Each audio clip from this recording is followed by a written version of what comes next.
नमस्कार, मैं जितेंद्र चतुर्वेदी। आखिर विजिलेंस ने ऐसा क्या कर दिया कि आपकी सरकार में भूचाल आ गया है। जो मंत्री महोदय हैं वो विजिलेंस पर आरोप लगा रहे हैं।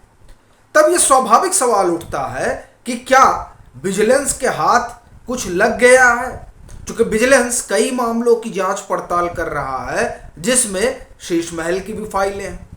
तो क्या कुछ ऐसा हाथ लगा है जो अरविंद केजरीवाल की सरकार को खटक रहा है, इसलिए विजिलेंस निशाने पर आ गया है? क्या कुछ मामला है, इस पर हम लोग बात करेंगे।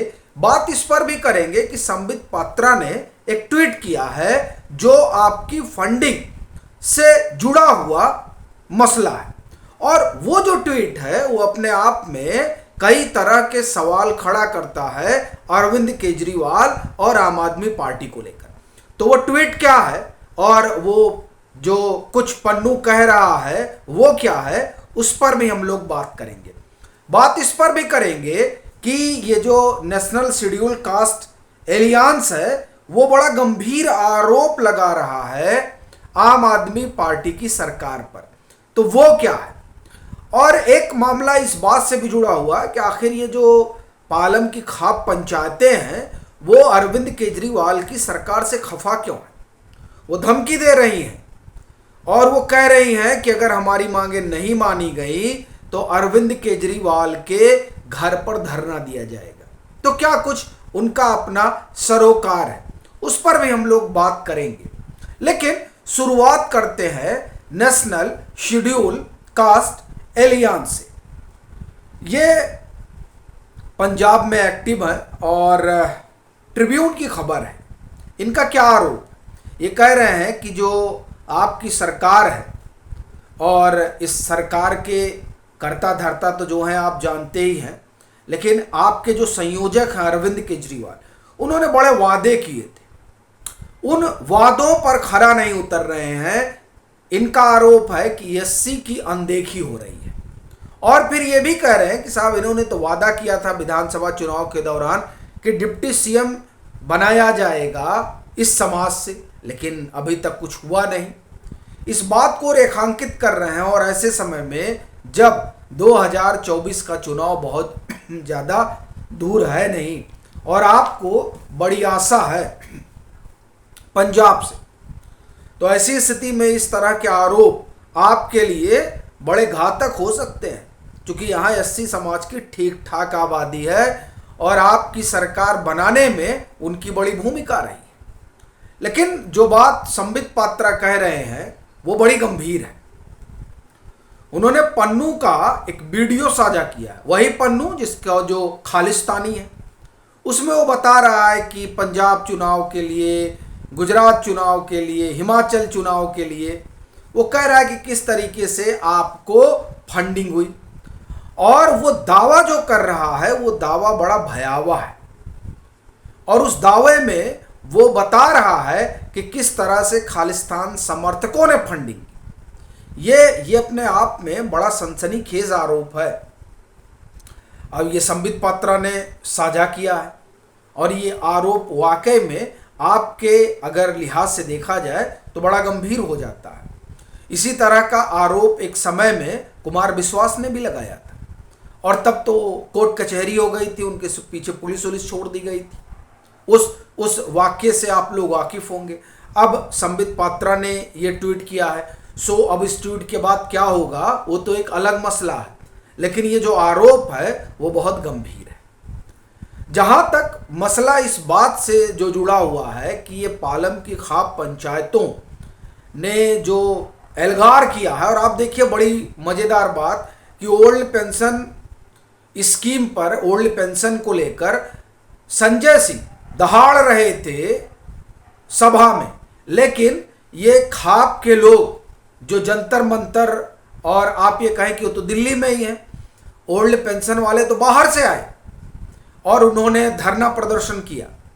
लेकिन जो अपनी ही आवाम है, भाई दिल्ली की सरकार है, दिल्ली में तो पालम की जो खाप पंचायतें हैं जिनका अपना विमर्श है, और विमर्श क्या है, हमारे लोगों को रोजगार दिया जाए, और ये कह रहे हैं कि हमने रोजगार की झड़ियां लगा दी हैं। बाहर जब जाते हैं यानी चुनावी राज्यों में, तो वहां बड़ी बड़ी बातें करते हैं अरविंद केजरीवाल, और यहां खाप ये कह रही है कि हमारे लोगों को रोजगार नहीं दिया गया। और वो क्या क्या कह रहे हैं उसे हम विस्तार में आपको बताते हैं। देखिए, ये जो महापंचायत है खाप की, ये होती है जंतर मंतर पर। वहां ये इस बात की मांग करते हैं कि जो गांव वाले हैं उनको रोजगार दिया जाए, प्लाट दिया जाए, और तमाम जो इन्होंने टैक्स वगैरह फी वगैरह लगा रखा है, including house tax, conversion charges and parking फी, इस सब से इन्हें राहत मिले। बड़ी चीज यह है कि ये रोजगार की बात बड़ी करते हैं, लेकिन पालम के गांव के युवाओं को रोजगार नहीं दे पा रहे हैं। और सबसे बड़ी चीज है कि उस बात को संजय सिंह एड्रेस नहीं किए। ओल्ड पेंशन स्कीम वाले मसले में या ओल्ड पेंशन वाले मुद्दे पर जो हुजूम जुटा, बड़ा भारी हुजूम था, उस पर यलगार जगा, लेकिन ये जो महापंचायत जुटी जंतर मंतर पर, उस पर तो सन्नाटा छाया रहा। क्या कारण है भाई? लेकिन जो सबसे बड़ा सवाल उठा है वो तो विजिलेंस से उठा है। क्या विजिलेंस कुछ और जानकारी जुटा रहा है? फिर वो चाहे शीश महल से जुड़े हुए मसले हों, या फिर ये जो विज्ञापन वाला मसला था उससे, या फिर ये जो शराब घोटाला है उसमें कुछ नई जानकारी उसके पास आई है। देखिए, ये सवाल नाहक नहीं उठा है। इस सवाल उठने की वजह वो खबर है जो ये बताती है कि जो नंबर 2 है इस समय, आतिशी मारलेना, जिनके ऊपर भी संकट के बादल मंडरा रहे हैं, जिस पर हम लोगों ने बात की थी, उन्होंने कहा है कि भाई देखिए, ये विजिलेंस के जो लोग हैं वो अधिकारियों को फोन कर रहे हैं, उनको डरा धमका रहे हैं।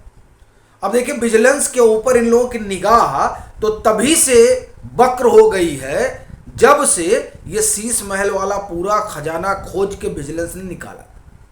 और आपको ध्यान होगा कि जब सुप्रीम कोर्ट का फैसला आता है जिसमें इनके पास ट्रांसफर पोस्टिंग वाला मामला एक हफ्ते के लिए मिल जाता है, उसमें ये विजिलेंस पर ही सबसे ज़्यादा टूट पड़ते हैं।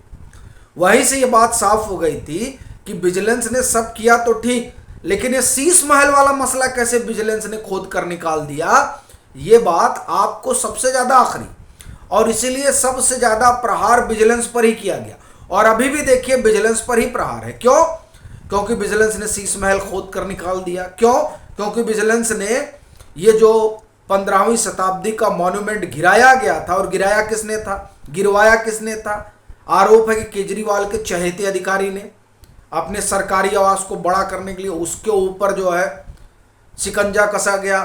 फिर जो इनके अरविंद केजरीवाल के पीए वगैरह हैं, उनको जो मकान वगैरह अलाट हुआ था उस पर शिकंजा कसा गया कि ऐसे कैसे इनको ये मकान अलाट हो सकता है। लेकिन जो सबसे बड़ी चीज है वो यही कि शीश महल वाला मसला कैसे बाहर आया, इसलिए विजिलेंस इनकी आंखों में खटकता रहा है। अब विजिलेंस ऐसा क्या खोद रहा है जिसने आपके सरकार की जो है नींद उड़ा दी है? और ये सवाल देखिए नाहक नहीं उठा। अभी देखिए, विजिलेंस ने ही शिकंजा कसा था जब कारण बताओ नोटिस भेजा गया था इन 7 पीडब्ल्यूडी अधिकारियों को, और विजिलेंस ने शिकंजा कसा था उन लोगों के ऊपर जो लोग मनमाने तरीके से काम कर रहे थे। तो विजिलेंस क्या कर रहा है जिसने आपकी सरकार को एक बार फिर डरा दिया? और यह सवाल इसलिए उठा है क्योंकि आतिशी मारलेना कह रही है, record threats call of vigilance department Delhi minister Atishi. उन्होंने एक पत्र लिखा है सभी एडिशनल चीफ सेक्रेटरी और प्रिंसिपल सेक्रेटरीज को, HOD autonomous bodies, corporation, the service minister said officer get repeated phone calls from certain vigilance department officials, threaten them that if they do not issue some orders, their inquiries would be initiated against them and they would be suspended।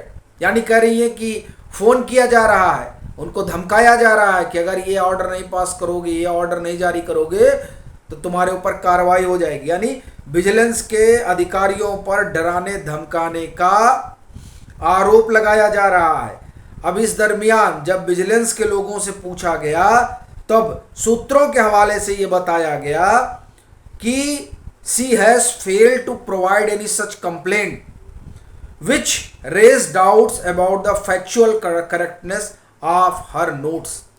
क्या कह रहे हैं vigilance के अधिकारी कि अगर ऐसा कोई फोन गया है तो उस तरह का रिकॉर्डिंग होना चाहिए था और वो सार्वजनिक करना चाहिए था, लेकिन ऐसा तो कुछ हुआ नहीं। तो वो कह रहे हैं कि इसका मतलब यह हुआ कि मंत्री महोदय जो है वो नाहक ही इस तरीके का दावा कर रहे हैं। लेकिन देखिए मसला ये है कि अब विजिलेंस जो है वो कुछ निकाल रहा है खोद कर, और उस खोद के निकालने में क्या शिक्षा से भी कुछ निकल रहा, क्या पीडब्ल्यूडी से भी कुछ निकल रहा है। देखिए ये सवाल बहुत गंभीर है, और ये जो है क्या अब जो विजिलेंस कर रहा है उसकी जांच की आंच में और भी कोई बड़ा नाम आ रहा है क्या? ये संदेह अब गहरा गया है, वो इसलिए क्योंकि जिस तरह से आग बबूला हुई आतिशी, वो बड़े संकेत और संदेह पैदा कर रहा है। बाकी आपकी अपनी क्या राय है ज़रूर साझा करें। मतांतर से नहीं जुड़े हैं तो जुड़ें, वीडियो को लाइक करें और खूब शेयर करें।